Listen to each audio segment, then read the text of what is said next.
미국 이민이나 자녀 유학 준비하시면서 혹시 이런 걱정 해보신 적 없으신가요? 미국은 세금이 무섭다던데 힘들게 번 돈 다 뺏기는 거 아니야? 실제로 미국에서는요, 연봉이 아무리 높아도요, 세금의 규칙을 모르면 남는 돈이 별로 없는 경우가 허다합니다. 미국에서 절세를 달성하는 사람들, 세금을 거의 내지 않는 이유는요, 탈세 또는 편법 때문이 아닙니다. 정부가 만들어 놓은 합법적인 두 번째 규칙이라고 할 법한 그런 규칙을 알고 있기 때문인데요. 그리고 이 규칙을 활용하는 가장 큰 비밀은 어디에 있느냐? 부동산에 있습니다. 오늘 다룰 내용은요, 바로 이 미국 세법이라고 하는 거대한 시스템에 숨겨진 설명서입니다. 많은 분들께서 미국 세법이요, 단순히 돈을 많이 버는 사람에게서 세금을 많이 걷어가는 그런 시스템이라고 생각할 수 있겠습니다만, 사실 그 본질은요, 그렇지 않습니다. 미국 정부는 세법을 통해서요, 국민들이 특정 행동을 하도록 유도한다라는 거죠. 정부의 정책이라는 것이 국민들, 이해 당사자들로 하여금 이러이러한 쪽으로 하기를 유도하는 그런 방향성을 갖는 경우가 많은데, 이걸 달성하는 어떤 당근 내지는 방식이 세금이라는 얘기겠죠. 결국 그러한 특정 행동을 유도하고 그걸 따라오는 경우에 굉장히 큰 세금 혜택을 주기 때문에, 그래서 사업가, 투자가, 월급쟁이 이런 사람들이 세금의 출발선이 왜 다른지, 그리고 왜 유명한 그런 거부들이 아닌 일반인들 역시 불리한 판을 뒤집고 부유한 사람들과 마찬가지로 절세할 수 있는 것인지, 이 미국의 근본적인 해석에 대해서 한번 살펴보도록 하겠습니다. 거창하게 얘기하면 두 개의 다른 규칙일 텐데요. 어떤 것을 따르느냐입니다. 사실상 두 개의 규칙이 존재한다. 미국 세법에는요, 이렇게 얘기하는데요. 하나는 세금을 먼저 내고 남은 돈으로 생활하는 사람들을 위한 규칙이고요. 다른 하나는 돈을 먼저 쓰고 남는 돈으로 세금을 내는 사람들을 위한 규칙입니다. 차이를 아실까요? 번 돈에 대해서 세금 먼저 내고 나중에 쓰는 경우, 그 다음에 번 돈에 대해서 먼저 쓰고 세금을 낸다라는 거예요. 뭐가 좋을까요? 두 번째가 당연히 좋습니다. 그럼에도 안타깝게도 대부분의 사람들, 특히 이제 급여 생활자들은 이 첫 번째 규칙을 따를 수밖에 없다입니다. 이게 무슨 말이냐면요, 이 월급을 받을 때는요, 이미 연방소득세, 주세, 그리고 사회보장세와 같은 각종 세금들이요, 원천 징수됩니다. 세금을 모두 떼인 후에 남은 돈으로 월세 내고 뭐 식사하고 고기 사 먹고 생활하는 거죠. 하지만요, 이 방식을 뛰어넘는 자산가들은 다릅니다. 번 돈으로 사업에 필요한 비용, 예를 들어 직원 월급, 사무실 임대료, 유지비 등 합법적인 비용들을 먼저 사용하고요. 이게 결국은 두 번째 규칙일 텐데, 그리고 남는 순이익에 대해서만 세금을 낸다라는 거죠. 굉장히 이게 큰 차이일 텐데요. 뭐 출발선부터 다른 어떤 경주가 아닐까 싶은데요.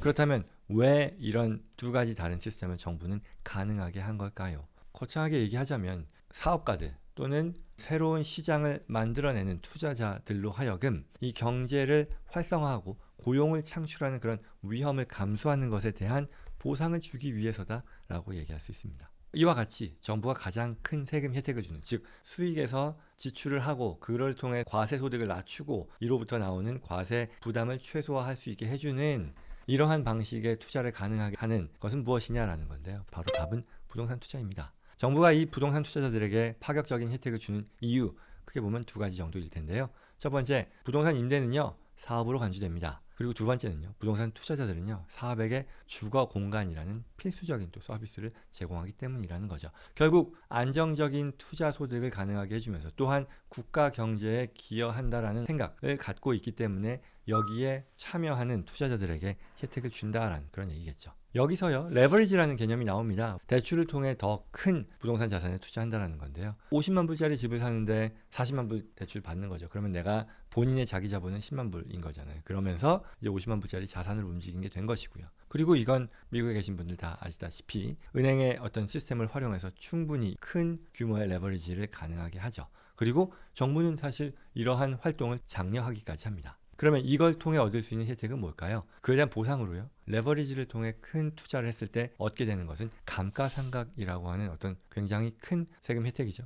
실제로 나는 다른 어떤 비용 지출을 한 게 아니고 자산에 대한 투자를 했을 뿐인데, 이러한 행위로 말미암아 나는 굉장한 규모의 서류상 손실을 확보할 수 있고 이걸 통해 소득을 줄이는 데 쓸 수 있게 된다는 거죠. 감가상각이라는 거는 아시다시피 투자 부동산을 샀는데요, 이게 시간이 지남에 따라서 낡아서 이제 가치가 떨어지는 거죠. 수익을 얻는데 사용함으로써 그 자산 자체에 들어간 비용을 일정한 기간, 내용연수라고 하겠죠, 그걸 우리가 비용으로 인식해 준다는 거죠. 그럼으로써 그러한 비용 인식 부분은 소득을 줄이는데, 소득을 공제하는 데 쓸 수 있게 된다는 거죠. 그래서 실제로는 집값이 오르더라도 서류상으로는 집값에 오르는 것에 대한 과세 부담은 없고요. 실질적으로는 이렇게 내가 투자할 때 내가 지급한 지출을 일정 기간 동안에 따라 비용 처리하게 된다. 이게 감가상각인 거죠. 예를 들어서 55만 불짜리 건물을 샀는데 감가상각 비용이 연간 2만 불이라고 한다면 실제 지출한 거라고는 자산을 사는데 쓴 게 전부인데, 게다가 레버리지를 통해서 자기 자본이 그만큼 많이 안 들어갔는데 다른 어떤 비용 성격의 지출은 없었음에도 불구하고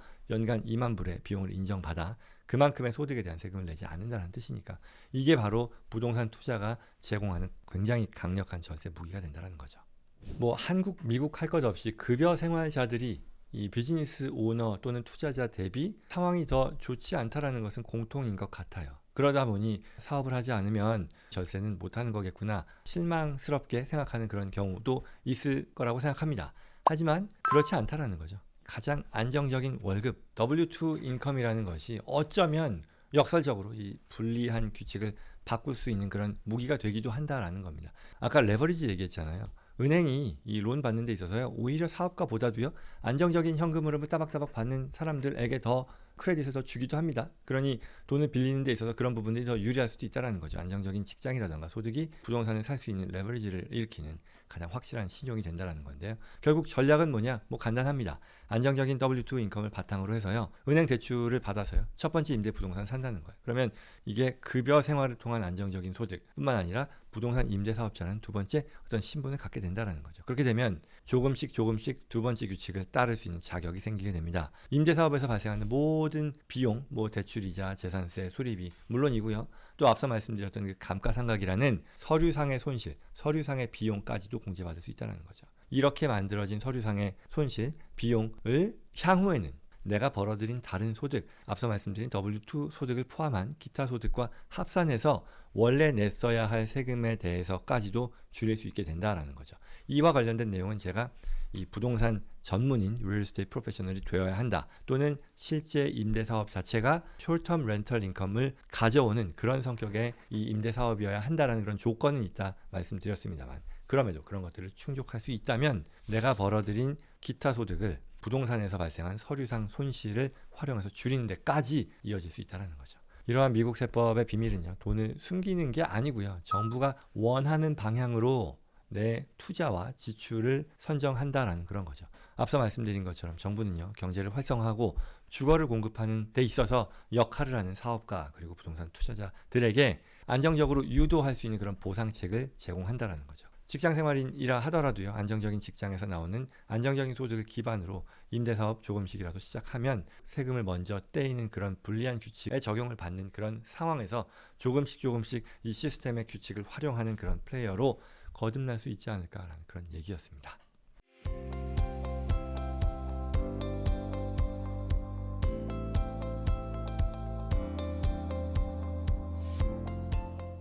예, 오늘 내용 여기까지입니다. 부동산 투자를 통해 우리가 얻을 수 있는 세제상의 혜택, 이건 급여 생활자들도 조금씩 시작할 수 있는 그런 방안이 될 것이다 라는 얘기였습니다. 오늘 주제와 관련해서 도움이 필요하거나 저와 제이슨컴퍼니 전문가들과 상담 희망하시는 분들 영상 더보기란 또는 고정 댓글에 있는 연락처로 연락 주시기 바랍니다. 구독과 좋아요로 다음에도 꼭 필요한 정보 놓치지 마시고요, 주변 분들께도 전달될 수 있도록 도와주시기 바랍니다. 고맙습니다.